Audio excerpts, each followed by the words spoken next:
On 1 2 3 mic checking 1 2 3 mic checking. Hello guys, how are you? क्या हाल चाल? सब बढ़िया? कोई टेंशन नहीं होगी ना? ऐसे ही नहीं होती।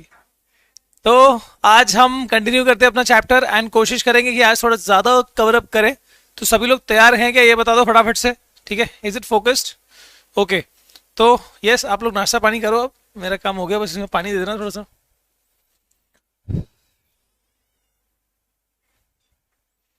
ओके, सभी लोग तैयार हैं? Hello hello hello hello. क्या बात है, क्या बात है। बहुत बढ़िया। Happy birthday. अच्छा, मेरा बर्थडे लग रहा था तुमको। अच्छा।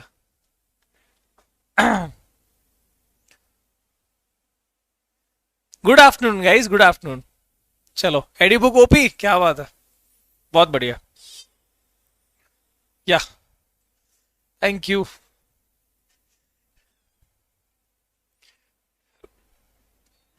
हेलो, हाय, नमस्ते। ठीक है।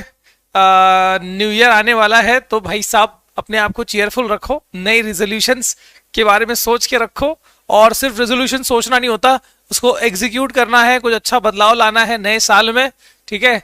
ये पुरानी जो भी चीजें थी, ये कोरोना, ओमिक्रॉन, ये सबको पीछे छोड़ते हुए जिंदगी में कुछ अच्छा करना है। ठीक है। देश के लिए कुछ अच्छा करना है, अपने परिवार के लिए, अपने माँ बाप के लिए कुछ अच्छा करना है। बस ये चीजें दिमाग में रखो एंड लेट अस सी भाई साहब की आज हम क्या ही कर लेंगे। चलिए, तो शुरू करते हैं आज की कहानी। एंड कल जैसे कि सीरीज और पैरेलल के बारे में तुमको मैंने बताया था, तो आज मैं बताने वाला हूं combination of resistances. Combination of resistances. और इसमें पहला बताऊंगा, जो पहला बताने वाला हूं वो है रेजिस्टेंस या रेजिस्टेंसेस कनेक्टेड इन सीरीज। तो बात ये है भाइयों कि हम सीरीज और पैरेलल दोनों का करेंगे। तो फॉर एग्जांपल, अब तुम्हारे पास मान लो कि तीन रेजिस्टेंसेस है, तीन रेजिस्टेंसेस है।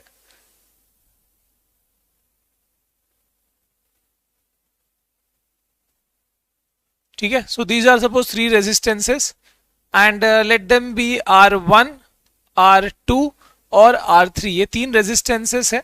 ओके। और इनको हमने किससे कनेक्ट किया हुआ है? इनको हमने सेल से कनेक्ट किया हुआ है। और let the potential difference, total potential difference of the cell be V।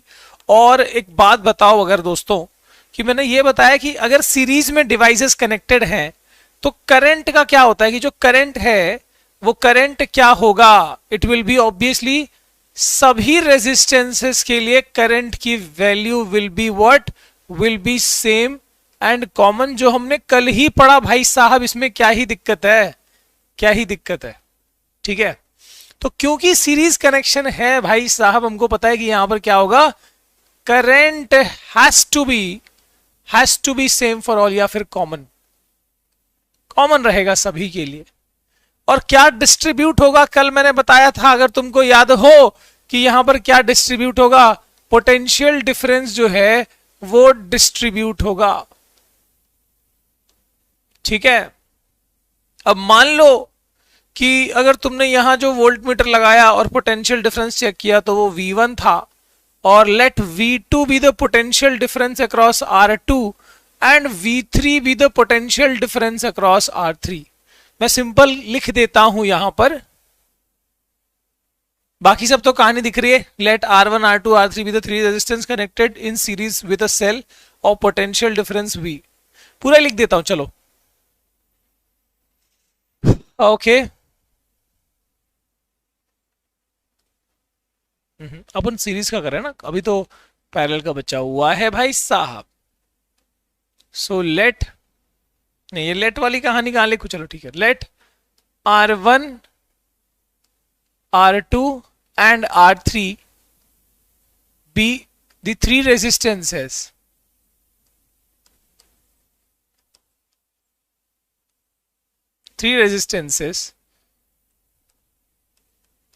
connected in series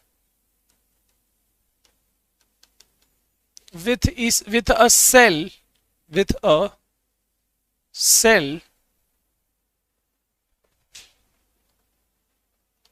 of potential difference V, ठीक है, potential difference V. let I be the common current. let I be the common current. अब यहां पर मेरे दोस्तों, अब ये बताओ कि क्या मैं लिख सकता हूं कि V is equal to V1 plus V2 plus V3? क्या मैं लिख सकता हूं ये फैक्ट? मैं बोल दूं वी नो, सीरीज कनेक्शन के लिए तो भाई साहब ये फैक्ट है, V is equal to V, let this be equation number 1. यहां तक क्लियर है सभी को? ये मैंने कहानी कल ही बताई थी, तो यहां पर कोई डाउट नहीं होना चाहिए, ठीक है? यहां तक क्लियर है everyone? Everyone, is it clear? Please ask Shubham sir to take geo echo. Don't worry बच्चा, बोल दिया जाएगा. यहां तक क्लियर है सभी के लिए? यस, बहुत बढ़िया, एकदम बढ़िया. अब मैं ये कह रहा हूं कि हमको फाइंड आउट क्या करना है. हमको फाइंड आउट ये करना है कि इन तीन रेजिस्टेंस, मान लो ये 10 ओम है, ये 20 ओम है, ये 30 ओम है, ऐसे तीन रेजिस्टेंसेस है. तो अगर तीन को सीरीज में लगाया तो इफेक्टिव रेजिस्टेंस क्या होगा, टोटल वैल्यू क्या होगी इसका, जो पॉइंट ए और बी के बीच, मान लो ये पॉइंट है point A, this point is point B, तो ए और बी के बीच में टोटल रेजिस्टेंस की वैल्यू क्या होगी. सो मान लो कि मैं ये कहता हूं कि let that effective value be, let that effective value be, मैं इसको क्या बोलूंगा, let that be R P, R S, sorry series है ना.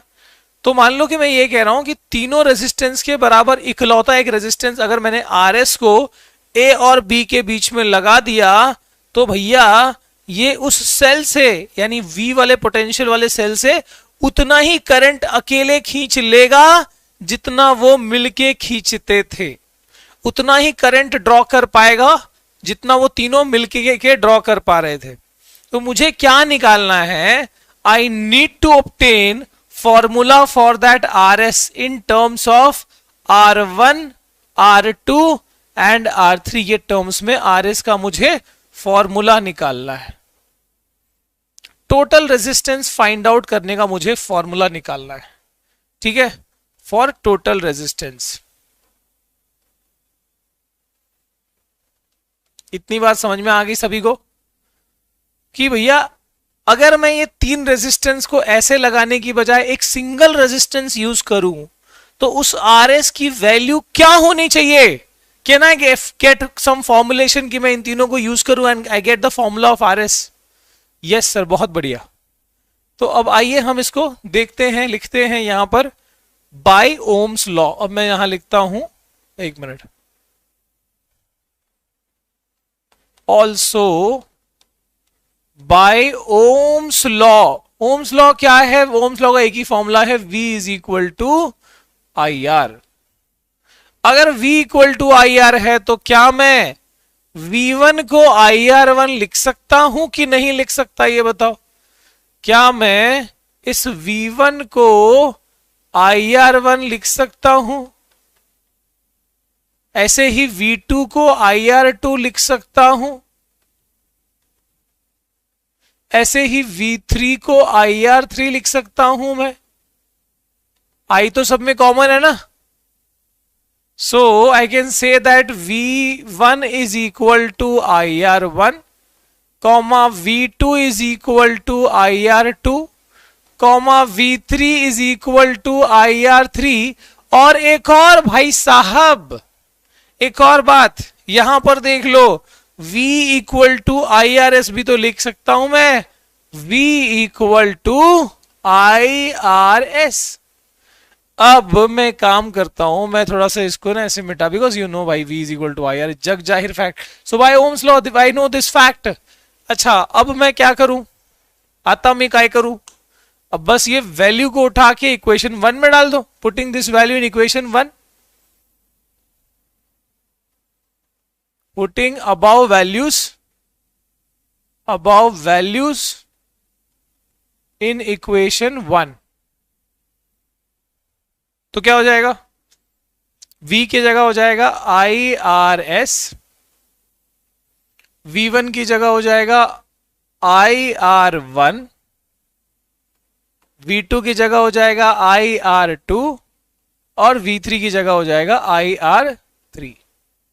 ठीक है, अब बताओ इसमें क्या होने वाला, finally what we will get, इसमें से I को बाहर निकाल दो, IRS is equal to I, right side में भी कॉमन निकल गया, अंदर बचा R1 plus R2 plus R3, I हो गया cancel, you get the formula as RS is equal to R1 plus R2 plus R3। भाई साहब मिल गया फॉर्मूला, आ गया समझ में, आ गया समझ में सभी को, बता दो everyone.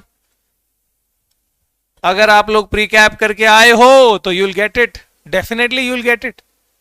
Quality option already I think add कर दिया हुआ है, आप सिर्फ ऑल कंटेंट वाले में जाके एक बार चेक कर लिया करो। ठीक है, डायरेक्ट लाइव वाले में आई गेस अभी वो उस पर थोड़ा एक दो वीक लगेगा, बट ऑल कंटेंट में जाके इफ यू चेक तो क्वालिटी ऑप्शन वहां पर आया हुआ है। ओके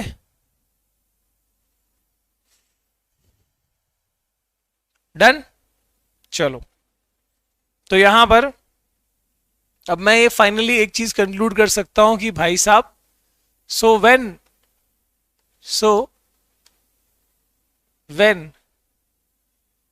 n resistances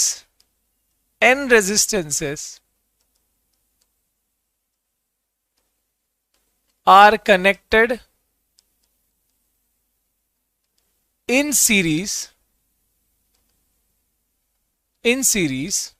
अगर मान लो n नंबर ऑफ रेजिस्टेंस को तुमने सीरीज में लगा दिया, जैसे for example R1, R2, R3 और भी लगा दिया R4 एंड सो ऑन, कितना n नंबर ऑफ रेजिस्टेंस लगा दिया, R1, R2, R3, R4 up to Rn। ठीक है, कितने रेजिस्टेंसेस है, n रेजिस्टेंसेस लगे हुए यहां पर, n नंबर ऑफ रेजिस्टेंसेस लगे, n मतलब कोई 10, 15, 20, 50 कुछ भी हो सकते हैं।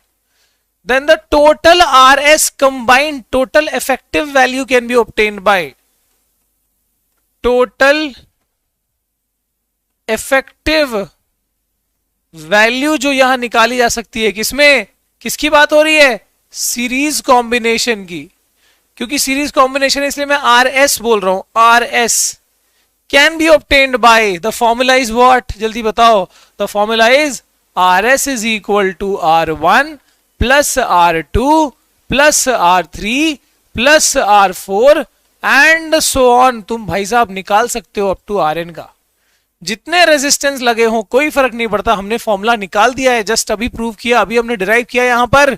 Okay, so when n number of resistances are connected in series, then the effective total resistance value can be obtained by, total resistance value can be obtained by,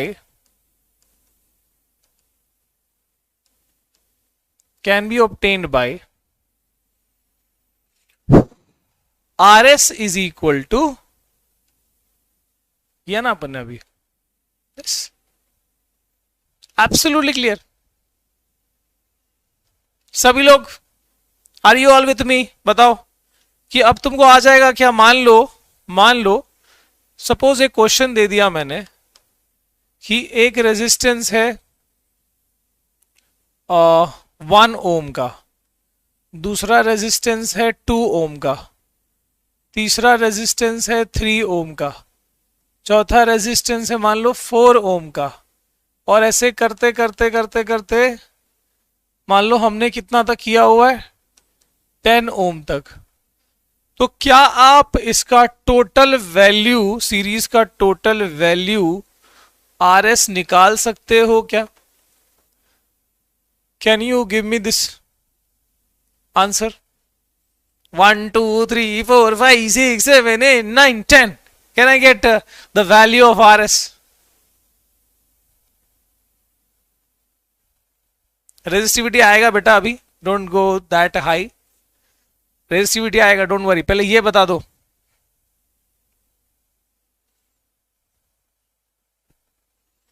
come on guys, answer this.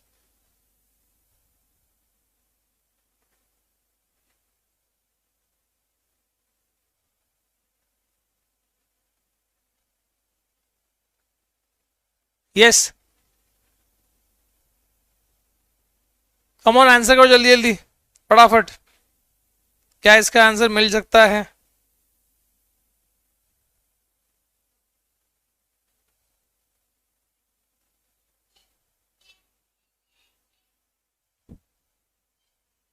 आ गया 55 पक्का? क्या बात है। So let us see, R S is equal to R1, 10 तक है ना, R2 plus R3 plus so on. अब value डालते जाओ ना भाई, 1 ओम प्लस 2, ओम नहीं लिख रहा मैं फिलहाल तो, है ना, 1 plus 2 plus 3 plus 4 plus 5 plus 6 plus 7 plus 8 plus 9 plus 10, कितना होता है भाई? जल्दी बता दो। देखो ये 3 और 3 6, 4 10 और 11 21, 7 28 और 8 28 और 8 कितना होता है भाई साहब? 26, 26 और 9 इज 37 एंड 10 इज 26 9 37 प्लस 10 47 कि 55? 1 प्लस अप टू 10 है ना, क्या ही मैंने ऐड कर दिया भाई, है जी। ये 9 यहां पर हो गया तो 20 हो गया, ये 2 यहां पर आ गया 30 हो गया, ये 3 यहां पर आ गया 40 हो गया, ये यहां पे आ गया 50 हो गया, 55 है ना, क्या ही ऐड कर रहा हूं 55 ओम, 55 ओम इज द एग्जैक्ट आंसर। आ गई बात समझ में कि अगर सीरीज में रेजिस्टेंसेस लगे होंगे, अब ध्यान देना, अगर सीरीज में रेजिस्टेंसेस लगे होंगे तो रेजिस्टेंस की वैल्यू को क्या कर सकते हैं हम? बढ़ा सकते हैं। आगे समझ में? If you want to increase the value of resistances you need to add them, connect them in series. Series में देखो 1 10 एक था, 3 था, 5 था, जो भी था, पर जो फाइनल वैल्यू आई वो तो सबसे ज्यादा हो गई ना, 55। मतलब if you want to increase the resistance, आपके फॉर्मूला से सेकंड्स में हो जाएगा, है ना, ऐड करने का तरीका ओके चलिए आगे देखें। ओके, आई थिंक तुम्हारा एसएसटी इंग्लिश, एसएसटी इन हिंदी वाला जल्दी शुरू होने वाला है, एक मिनट मैं चेक कर लेता हूँ।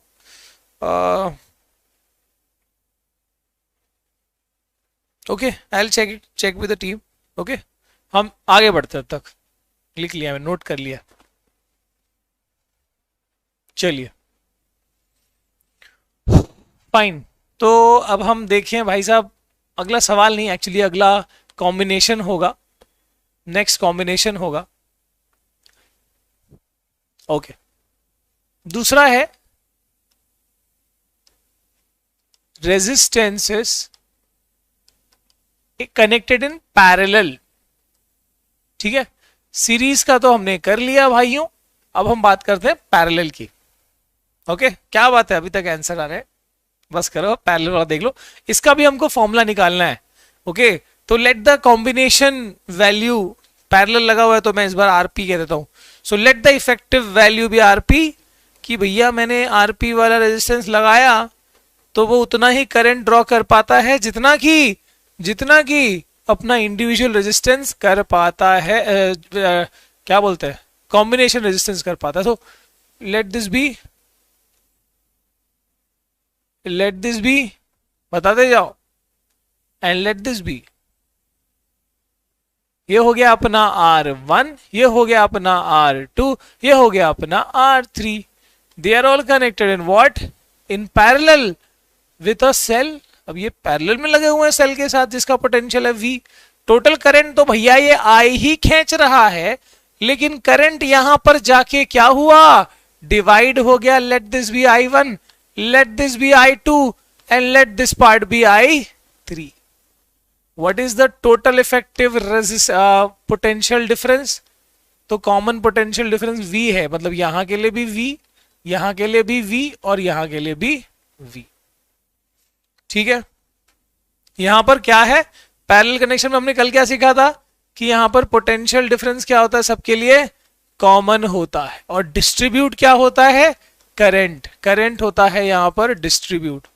डिस्ट्रीब्यूट का मतलब क्या, मतलब सिंपल सी बात है कि हम बोलेंगे वी नो कि भैया I is equal to I1 plus I2 plus I3. बात सही है गलत है? क्या मैं इसको एक इक्वेशन नंबर 1 लिख दूं कि नहीं लिख दूं? बाकी कहानी तुम लिख सकते हो कि नहीं लिख सकते भाई, वही कहानी. Suppose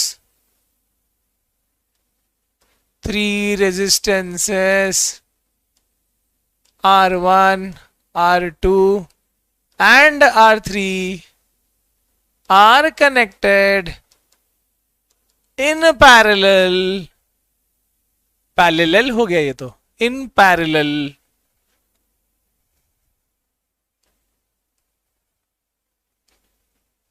with something something something something something something. मेरी जान, ये हो गया जो हमने पिछले लिखा है वही लिखना है. ओके, अब यहां पर ये कहानी है. अगेन मैं बोलूंगा and also by Ohm's law.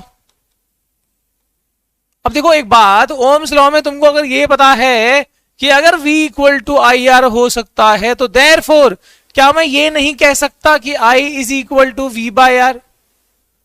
बताओ, अगर V equal to I R हो सकता है तो R को नीचे ले आओ ना, तो V अपॉन आर हो जाएगा. तो I is equal to V by are.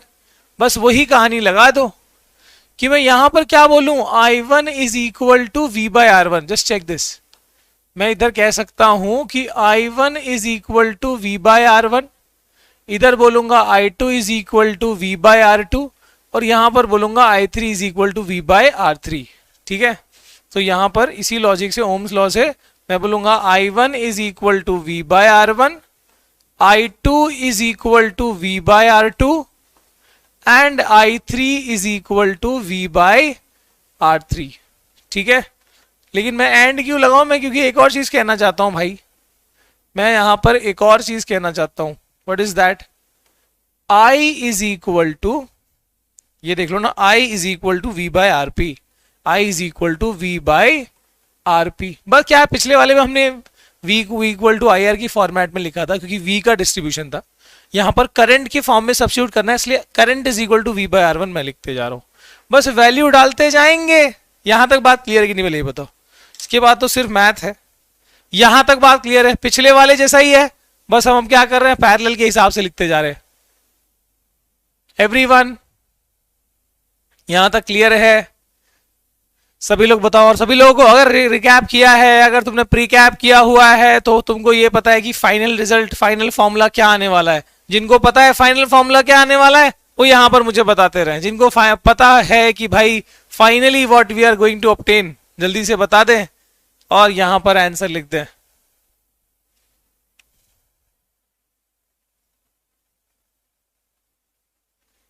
Sir what is SST Hindi? SST Hindi नहीं है, SST इन हिंदी है वो. वाह, सम ऑफ रेसिप्रोकल, क्या बात है. मतलब एकदम तैयारी पुल ऑन कर गया है वो भाई, क्या बताऊं मैं. ठीक है, चलिए तो हम इसको कर ही देते हैं. Finally putting this value in equation 1, put this values in equation 1. क्या आ गया बताओ? I की जगह आ गया V बाय, देखो I की जगह सब्स्टिट्यूट होगा V by RP. V by RP is equal to I1 की जगह क्या आ जाएगा, V by R1. V by R1 plus I2 की जगह क्या आएगा, V by R2. V by R2 और I3 की जगह क्या आएगा, V बाय R3. अब यहां से V को निकाल लो कॉमन और ये बचेगा 1 by R1 plus 1 by R2 plus 1 by R3 और ये हो गया V बाय RP V हो गया cancel, you get the formula मेरे दोस्तों, you got the formula. What is that? 1/Rp is equal to 1/R1 plus 1/R2 plus 1/R3 and so on. मतलब parallel में रेसिप्रोकल्स को ऐड करना होता है to get the reciprocal of the parallel effective. क्या तुम मेरे साथ हो? यस. वी क्यों नहीं चेंज? कल ही बताया था मैंने यार, कल तुमको 3 बार मैंने बताया, तुमने बोला वी क्यों नहीं चेंज हो रहा? क्योंकि पोटेंशियल डिफरेंस क्या होता है?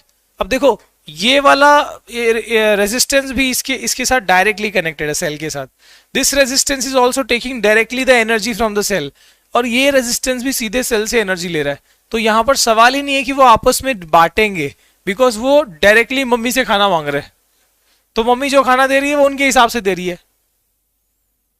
लॉजिक थोड़ा सा लगा दो ऐसे. भाई जुनून ओपी जुनून में चल रहा है. एवरीवन बताओ, एवरीवन एक साथ एक सुर में बोलेंगे यस और no. If it is clear तो आज हम मजेदार तरीके से इनके न्यूमेरिकल्स करेंगे, बहुत ही मजा आने वाला है. और मैं एक गारंटी देता हूं कि अगर 1-8% भी दिमाग में कहीं कंफ्यूजन होगा ना, when you will do numerical 100% चीजें क्लियर हो जाती हैं. क्या बात है.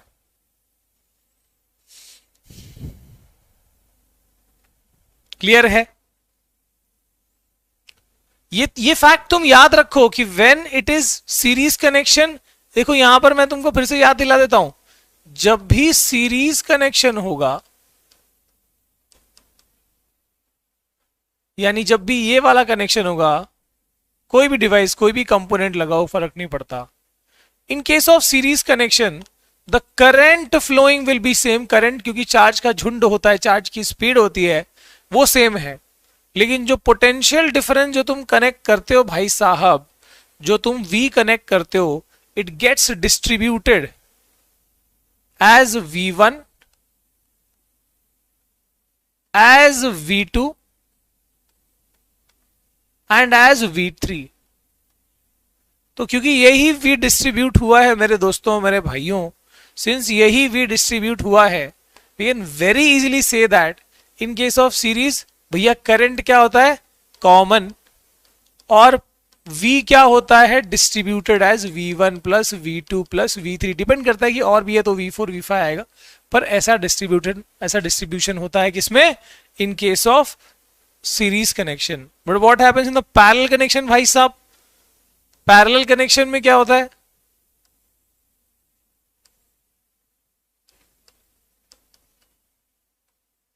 पैरेलल कनेक्शन में क्योंकि ये, देखो एक बात बता रहा हूं, क्योंकि ये दो कॉमन पॉइंट्स के बीच में, मान लो मैं बोल रहा हूं कि ये पॉइंट ए है and this is point B, और इन दो कॉमन पॉइंट्स में मतलब हमने क्या करा, इसके अक्रॉस में सेल लगा दिया या बैटरी लगा दिया जो भी है, और हमने 3 रेजिस्टेंस लगा दिए. This is one resistance, suppose this is another resistance, and suppose this is another one more resistance. ठीक है? तो इसमें क्या हो रखा है कि जो V है भाई साहब, जो पोटेंशियल डिफरेंस है यहां पर, वो सभी के लिए क्या आ रहा है? सभी के लिए, है ना? वोल्ट मीटर लगा के चेक कर लो कि across that point A B potential difference तो सेम ही रहेगा ना. तो इसके लिए भी वो V ही रहेगा, इसके लिए भी वो V रहेगा, इसके लिए भी V रहेगा. तो यहां पर भाई साहब V is what? Common for all. लेकिन the current gets divided as, भाई मेरे, the current which was I, वो यहां पर आके क्या हो जाएगा? I1, I2 एंड I3 बन जाएगा. रास्ते बट गए ना, तो करंट भी बढ़ गया. I1, I2 और I3 जो फिर से कंबाइन होके क्या बन गया? I बन गया. तो I can say that I is equal to I1 plus I2 plus I3, और होता तो I4 I5 and so on. Everyone clear? पानी पी लूं मैं? चलो आप लोग भी पी लो. बहुत बढ़िया. शुभम सर को बोल दिया गया है, चिल्ला के बोल. चलो शुभम सर को चिल्ला के बोल दिया जाए. शशांक बच्चों की डिमांड है कि सोशल साइंस का जो इकोनॉमिक ज्योग्राफी है वो भी शुभम सर से कराया जाए। हाँ, बोल दिया मैंने, टीम को बता दिया। देखो ठीक है, शुभम सर तक न्यूज़ पहुंच जाएगी। मुंबई में ठंड, हम देखो यहाँ कम, बहुत कम रहती है, पर फिर भी जितनी होती है उसमें भी हमको ठंडा लगता है।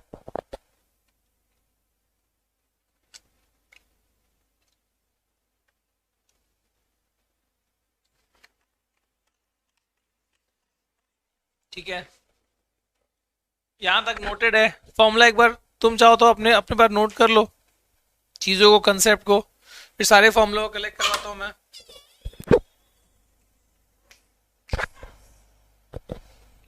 ठीक है,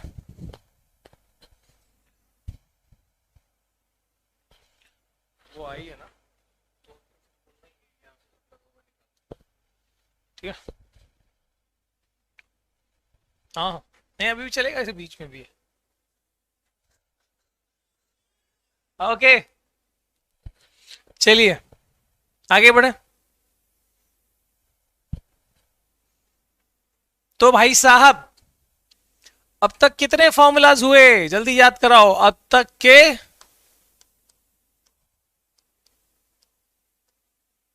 फॉर्मूले, सबसे पहले बोला Q equal to n e. Sir क्यों बोला ये?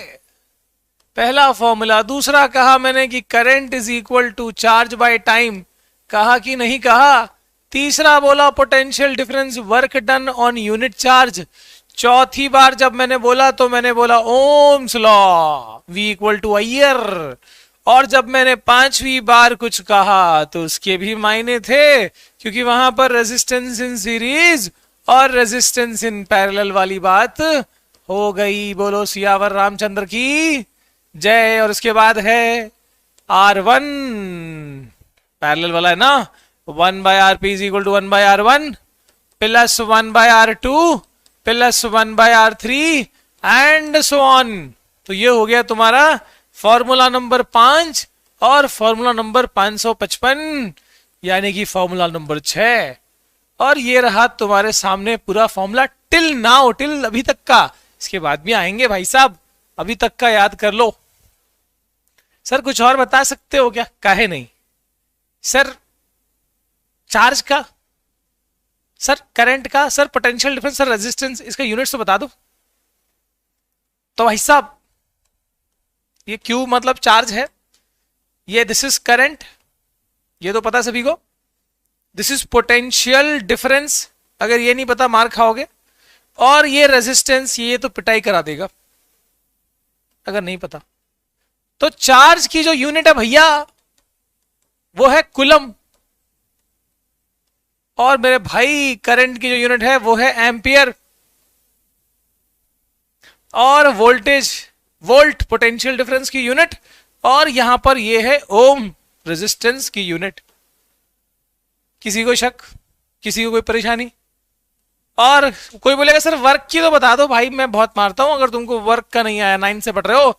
वर्क का जो ऐसा यूनिट है, it is what? It is joule. Joule joule joule बोलेगा, जूल। ठीक है, am I clear with this? क्या ये बातें तुमको क्लियर है, समझ आ रही हैं बातें? कोई कंफ्यूजन?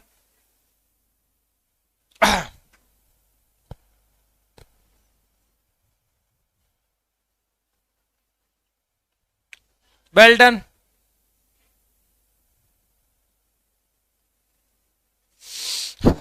ओके, क्या मैं क्वेश्चन पे आ जाऊं?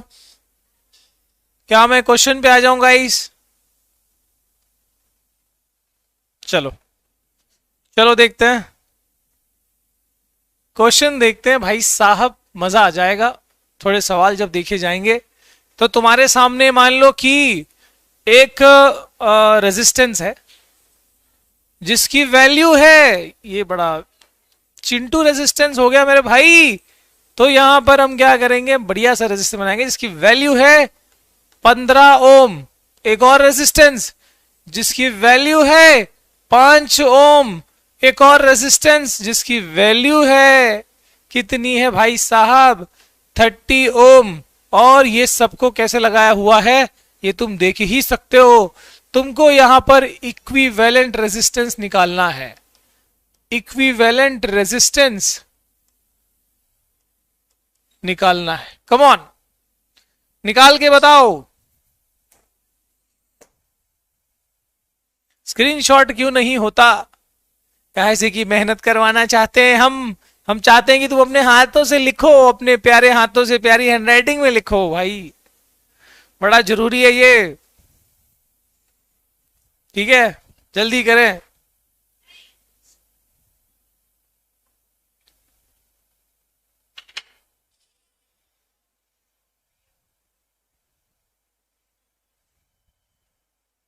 बिल्कुल पसंद नहीं आया उसको।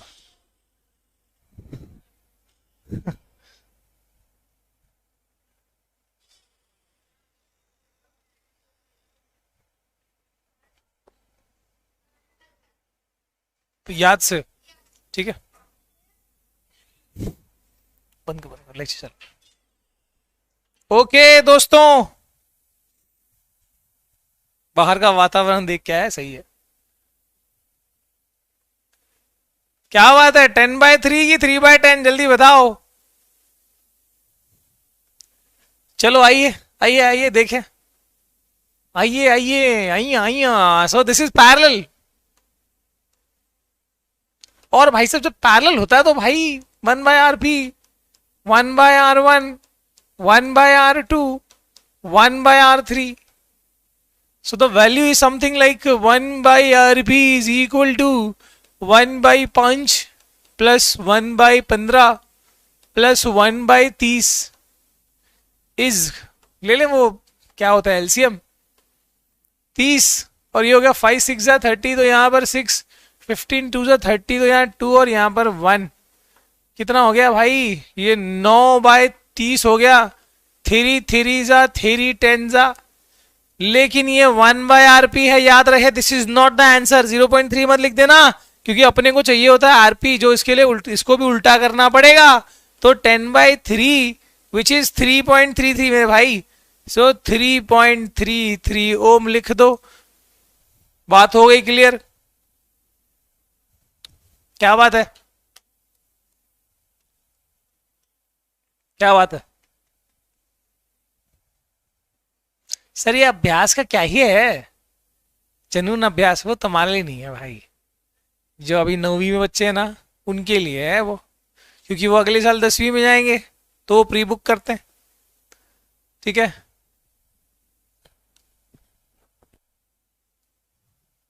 डन, क्लियर है?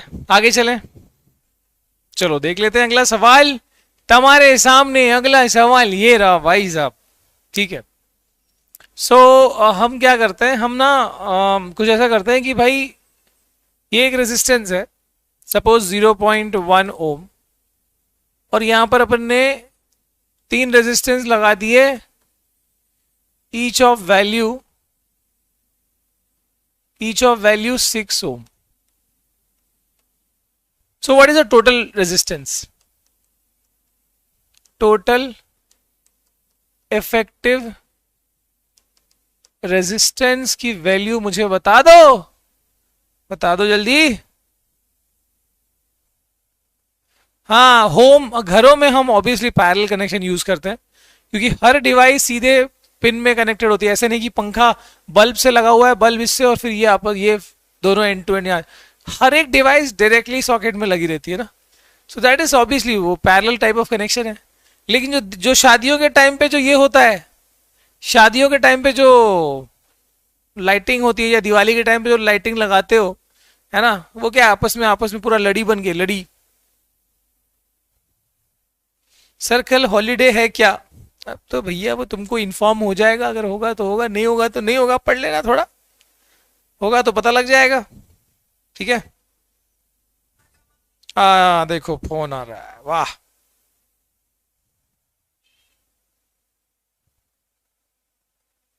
आवाज आ रही है गाइस? मेरी आवाज आ रही है आप लोगों को? बिकॉज मेरे को चैट नहीं दिख पा रहा है, जल्दी बताओ। आवाज आ रही है? हम्म। Okay.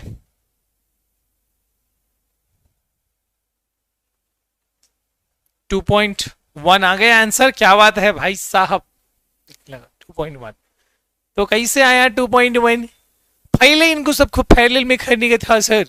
So 1/rp is equal to 1/6 plus 1/6 plus 1/6, so that is 1 plus 1 plus 1 है ना। 3/6 is 1/rp, so rp is equal to 6/3, मतलब कितना हो गया? 2 ओम हो गया। 2 ओम मतलब इनको सॉल्व करके आया भाई। अगर ये वाला 2 ओम है और ये वाला 0.1 ओम है, तो अब मैं finally what I will say, finally I will say that R is equal to 0.1 plus 2 ओम। कितना आया? कितना आ गया भाई? 2.1। टोटल रेजिस्टेंस कितना आ गया? 2.1। अब इसको लगा दो। अब क्या करना है? 2.1 तो आ गया सर। अब मेरा सवाल ना थोड़ा मैंने एक चेंज कर दिया। मान लो चेंज सवाल का ये है कि एक्चुअली मान लो अगर ये नहीं पूछा होता, अगर मुझसे ये पूछा होता इसी सवाल में, अगर ये पूछा होता कि ये जो 3 रेजिस्टेंस की जो कहानी है, या ये जो 4, 3 नहीं 4 है, 4 रेजिस्टेंस का जो कॉम्बिनेशन सेम पिछले वाले जैसा ही है, अगर ये कॉम्बिनेशन मेरे भाई, मेरे दोस्त, मेरे यार, अगर ये कॉम्बिनेशन मेरे प्रा, यस, ये कॉम्बिनेशन अगर एक सेल से लगा दिया जाता जिसका पोटेंशियल होता 120 वोल्ट का, तो भैया ये करंट कितना खींचता?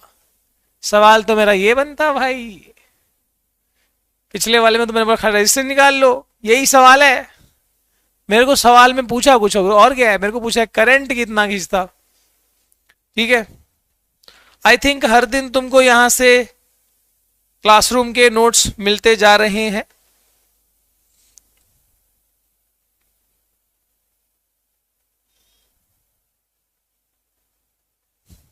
Right? Merry Christmas to all of you in advance, या मोहित सिंह की तरफ से। अब बता दो आंसर क्या आएगा इसमें। चलो जी बता दो।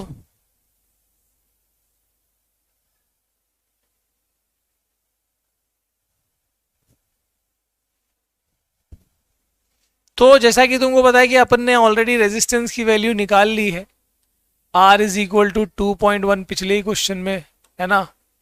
लास्ट क्वेश्चन में हमने निकाल लिया है, तो मैं डायरेक्टली वो यूज करूंगा। I will use Ohm's law to find the current. So we know that V is equal to IR, so I is equal to V by R। What is the value of V? 120। What is the value of R? 2.1। कितना आ जाएगा?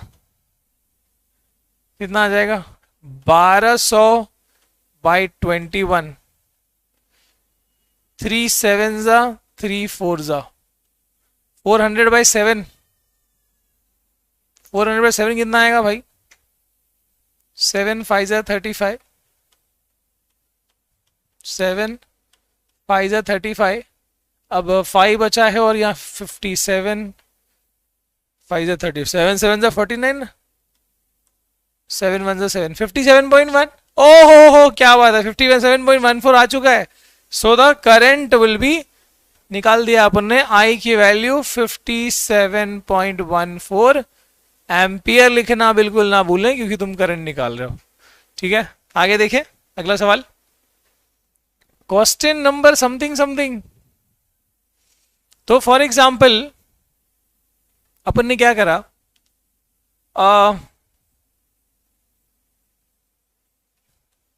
ऐसे 2 resistance लगाए,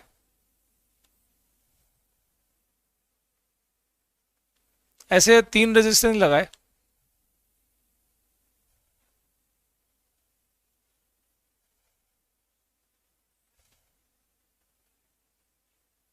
ऐसे 4 resistance नहीं, 4 नहीं 5 लगाए।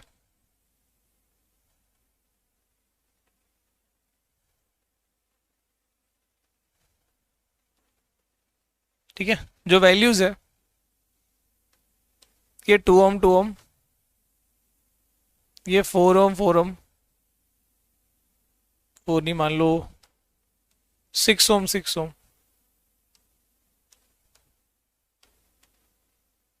और ये मान लो 15 ओम, 15 ओम वाले हैं। What is the total resistance? Equivalent resistance निकालो चलो।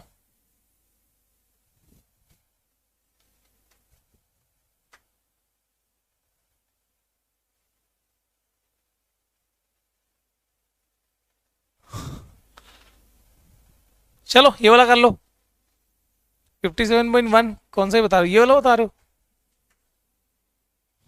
वाह, अभी बता रहे हो। ये वाला कर लो अभी।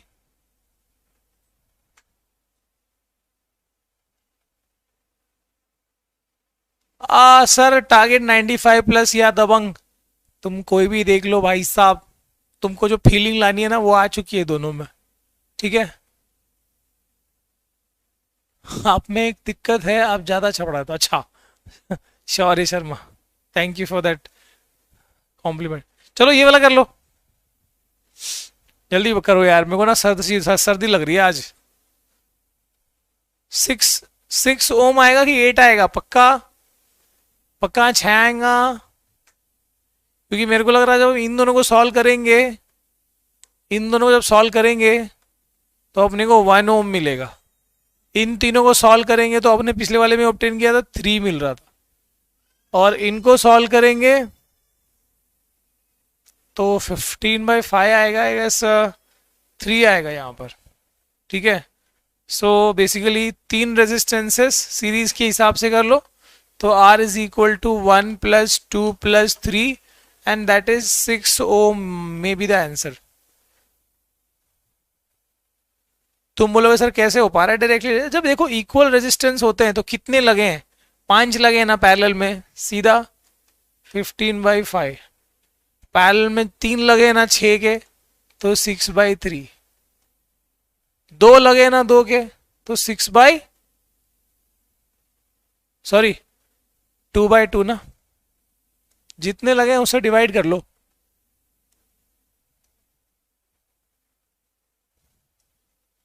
जो एक्चुअल वैल्यू है ऐसे होता है एक्चुअली, ये 2/2। सो बेसिकली ये कैसे निकालना होता है? अगर इक्वल सेम रेजिस्टेंस, अगर इक्वल वैल्यूज के रेजिस्टेंसेस पैरेलल में लगे हों तो क्या करना होता है? तो इक्विवेलेंट निकालने का सिंपल तरीका है, आरपी निकालने का एक सिंपल तरीका है। कोई भी आर की वैल्यू जो है, आर इंडिविजुअल की वैल्यू लिख दो, divided by number of resistances, कितने लगे। जैसे यहां पर आर इंडिविजुअल की वैल्यू कितनी है? सबकी 15 है, तो 15 बाय कितने लगे? 5। आयरा पीछे चिल्ला रही है। आयरा नहीं चिल्ला रही एक्चुअली, और बच्चे आए हैं, कुछ पड़ोस पड़ोस के बच्चे हैं। आयरन नानी के पास सोई रखी है। डन हो गया?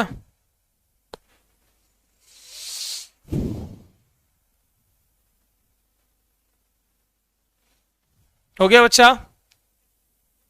कुछ घुमा फिरा के दे सवाल की एक रेजिस्टिविटी वाला कॉन्सेप्ट। चलो रेजिस्टिविटी वाले कॉन्सेप्ट बता देता हूं मैं, ठीक है, सो दैट की कुछ एक नई चीज भी तुम्हारे बकेट में आ जानी है। रेजिस्टिविटी जिसको हम ये रो लेटर से रिप्रेजेंट करते हैं, ठीक है। What is this? प्रोनाउंसिएशन क्या है? RHO, rho. Now what is resistivity? ability of a material to resist. You all know if you have done precap. What is that? It is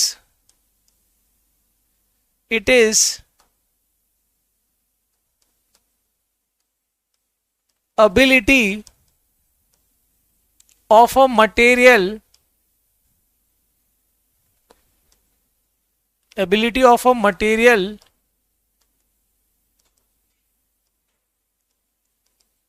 to resist the flow of current. Material of conductor, देखो यहां पर material of conductor to resist the flow of current. क्या एक बार मुझे बता दो आगे बढ़ने से पहले, क्या आपने इस चीज को प्रीकैप किया हुआ है, रेजिस्टिविटी वाला कॉन्सेप्ट? जल्दी बताओ फटाफट, फटाफट बताओ मुझे।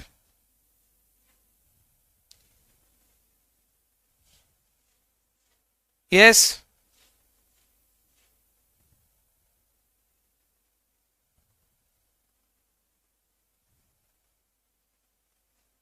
फटाफट गाइस।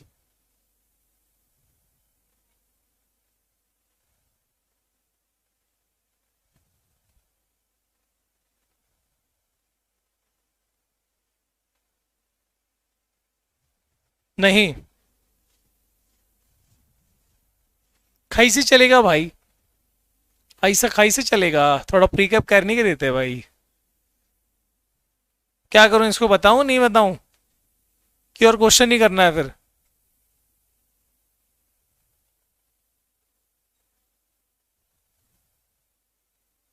नहीं वाले भी हैं, यस वाले भी हैं, ठीक है चलो मैं बता देता हूं, कोशिश करना कि इसको तुम और इसको एनालाइज करोगे, ठीक है? तो फॉर एग्जाम्पल अब ये देखा गया कि जो रेजिस्टेंस होता है ना,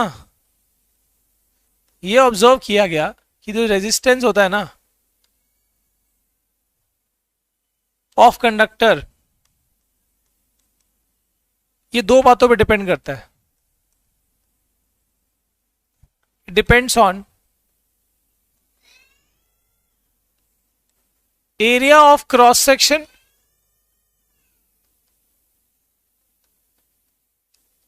और दूसरा लेंथ ऑफ कंडक्टर। ये दो बातों पे डिपेंड करता है। मतलब कि अगर वो ये सपोज ये वो वायर है और यूनिफॉर्म मोटाई है, uniform area of cross section है, तो इसमें ये हुआ एरिया ऑफ क्रॉस सेक्शन और ये हुआ लेंथ ऑफ कंडक्टर। तो ये दो बातों पे, ठीक है, लेंथ ऑफ कंडक्टर को मैं कैपिटल एल लिखा है ना, तो यहां पर भी ले ही लेते हैं भाई, क्या ही दिक्कत है। तो हम इसको, तो ये दो बातों पे डिपेंड करता है अपना जो रेजिस्टेंस वाला फैक्टर है, जिसका जो रेजिस्टेंस है वो इन दो बातों पे डिपेंड करता है। Now what is a dependence, आप एक बार बताना, एक बार लॉजिकली बताना कि मान लो तुम एक रोड पर जा रहे हो और रोड लंबी है, बहुत दूर जाना है, तो क्या लगता है कि वहां पर हमको रेजिस्टेंस ज्यादा फेस करना पड़ेगा? रेजिस्टेंस इज ट्रैफिक, तो जितना लंबा रास्ता होगा उतना ट्रैफिक ज्यादा फेस करना पड़ सकता है कि कम करना पड़ेगा? सो मैं ट्रैफिक को रेजिस्टेंस वर्ड से यूज कर रहा हूं। If the road is long, if the length is more, my resistance is more और लेस? अगर लेंथ ज्यादा है रोड का, रास्ते का, तो ट्रैफिक ज्यादा होगा कि कम होगा?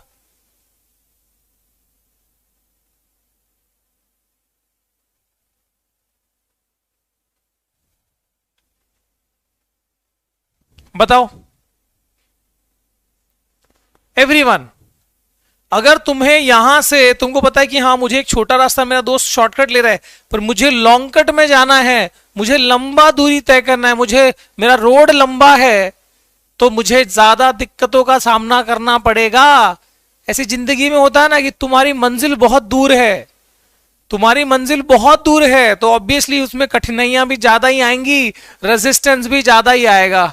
एकदम सभी को क्लियर हो गया है ना? सो मैं यहां पर साफ साफ लिख दूं कि if the length is more, for sure the resistance has to be more, traffic is more, है ना? अगर रोड लंबा होगा तो ट्रैफिक भी ज्यादा होगी, ठीक है? रेजिस्टेंस जस्ट लाइक, मैं लिख देता हूं शॉर्ट याद रखने के हिसाब से कि याद रहे तुमको, ट्रैफिक भी ज्यादा ही होगी।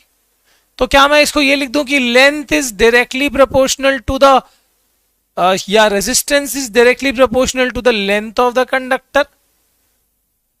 रेजिस्टेंस इज डायरेक्टली, है ना? ये तो असल में रोड ही है ना इलेक्ट्रॉन्स के लिए, इलेक्ट्रॉन जो जाने वाले हैं उनके लिए रोड ही है।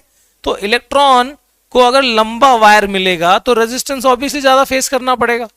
और दूसरी तरफ अगर चौड़ा रोड है, मान लो एकदम आज की नई सरकार आई और ये नई सरकार ने एकदम चौड़े चौड़े रोड बना दिए, एकदम 12 लेन 30 लेन वाले रोड बना दिए, तो भाई ट्रैफिक तो कम ही हो जानी है अपने आप। चौड़ा रोड होगा ट्रैफिक कम होगी, है ना। ऐसे ही वायर की मोटाई ज्यादा होगी तो इलेक्ट्रॉन के इधर उधर से निकल जाने की प्रोबेबिलिटी बढ़ जाएगी, प्रोबेबिलिटी बोल दिया, प्रोबेबिलिटी बढ़ जाएगी, है ना। So if the wire is मोटा the chance to pass through the wire is more, मतलब आसान हो जाएगा पास होना। यानी एरिया ऑफ क्रॉस सेक्शन अगर रोड मोटा हुआ तो ट्रैफिक या रेजिस्टेंस क्या हो जाना है, कम हो जाएगा। इस लॉजिक से मैं अगर कंबाइन करूं तो this resistance is inversely proportional to area of cross section. Is it yes और नो?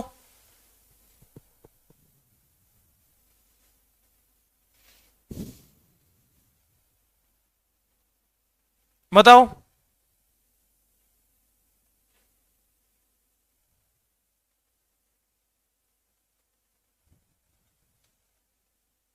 सही है, सही है। अगर ये दो फैक्ट को लेके चलूं तो क्या मैं इनको कंबाइन करके लिख सकता हूं कि नहीं, कि the resistance is directly proportional to the length and inversely proportional to area of cross section. ये फैक्ट को लेके चल सकता हूं मैं, ठीक है, सही है। एवरीवन यस और नो? क्या बात है, बहुत बढ़िया।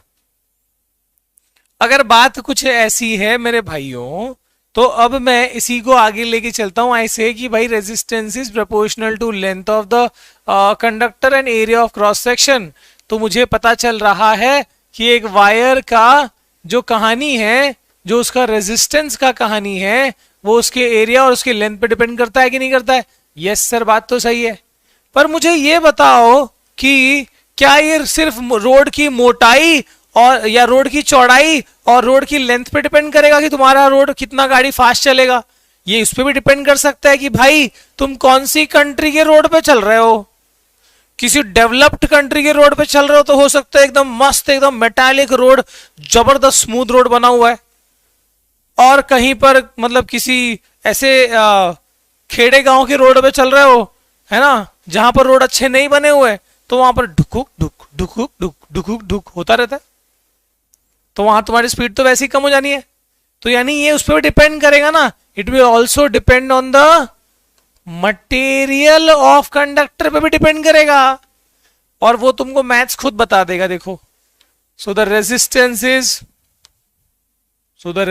Is what? So I will say that the resistance is a proportionality को मैं इक्वल टू में अगर बदलता हूं तो मेरे भाई क्या मैं इसको लिख सकता हूं कि equal to rho L by A, है ना। प्रोपोर्शनैलिटी को इक्वल टू मतलब कांस्टेंट आ गया ना। So this is constant of proportionality, constant of proportionality, ठीक है। इसी कांस्टेंट ऑफ प्रोपोर्शनैलिटी को हम क्या बोलते हैं? रेजिस्टिविटी, यानी रेजिस्ट करने की एबिलिटी, रेजिस्ट करने की एबिलिटी, रेजिस्ट करने की एबिलिटी। किसको? करंट को।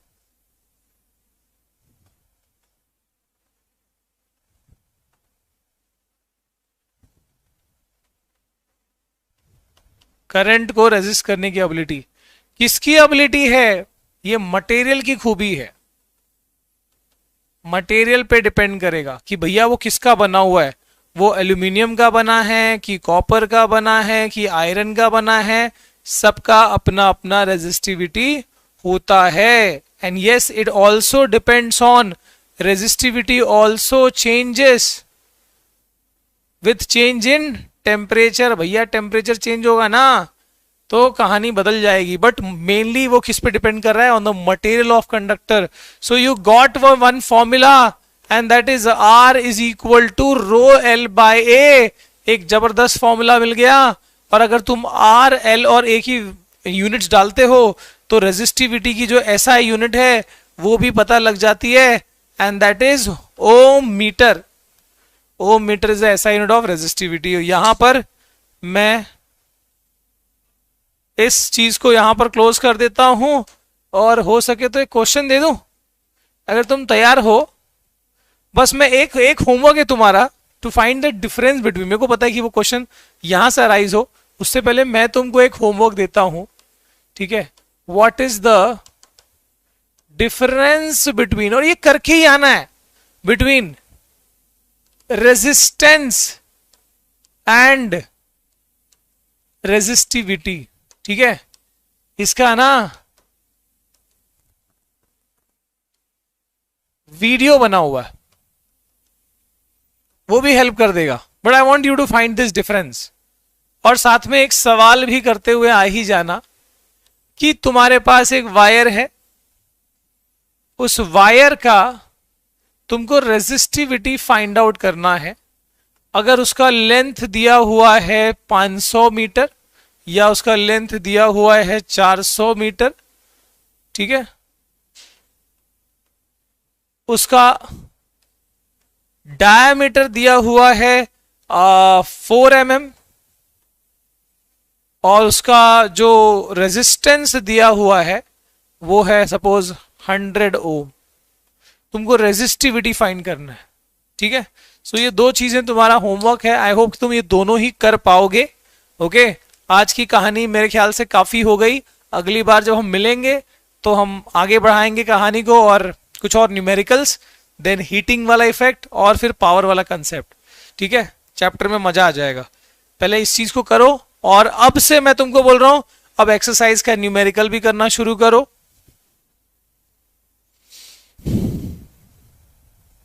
ठीक है, एडिशनली तुमको और क्या करना है,